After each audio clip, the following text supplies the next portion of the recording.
দেখবে কোন হচ্ছে 1 2 হ্যাঁ জুতো রেখে আরো গোটা আরো গোটা আরো গোটা আরো গোটা কেউ নেই এখানে গোটা ভিজবি কেন ওকে হ্যাঁ হ্যাঁ দেখতে পাচ্ছি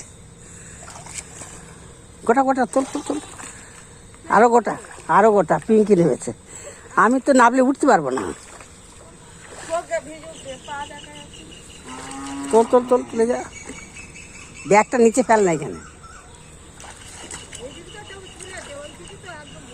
কোন দিকে ওইদিকে ভর্তি বলেছে হ্যাঁ চ ওইদিকে চ বেদের মেয়ে যাচ্ছ না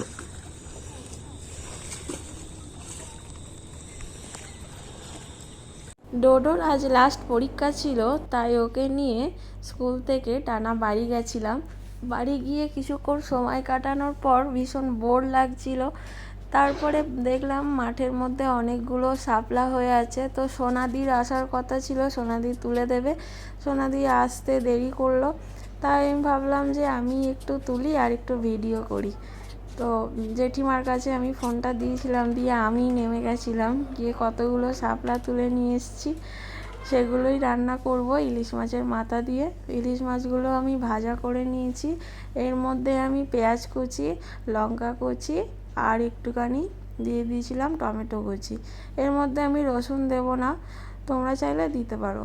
তারপর আমি এর মধ্যে একটু নুন, হলুদ আর একটু জিরে গুঁড়ো, ধনে গুঁড়ো, হলুদ গুঁড়ো দিয়ে কষে নিয়ে শাপলাটাকে আমি এর মধ্যে দিয়ে দেব।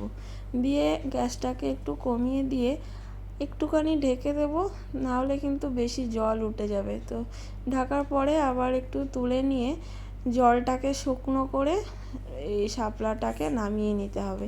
খেতে কিন্তু খুব সুন্দর হয়েছিল। ডোডোর তো খুব পছন্দ হয়েছে, আমার তো খুব পছন্দের জিনিস।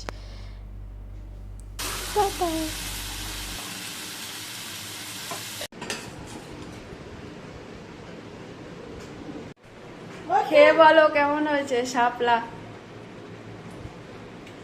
শাপলা দিয়ে ইলিশ মাছের মাথা ভালো।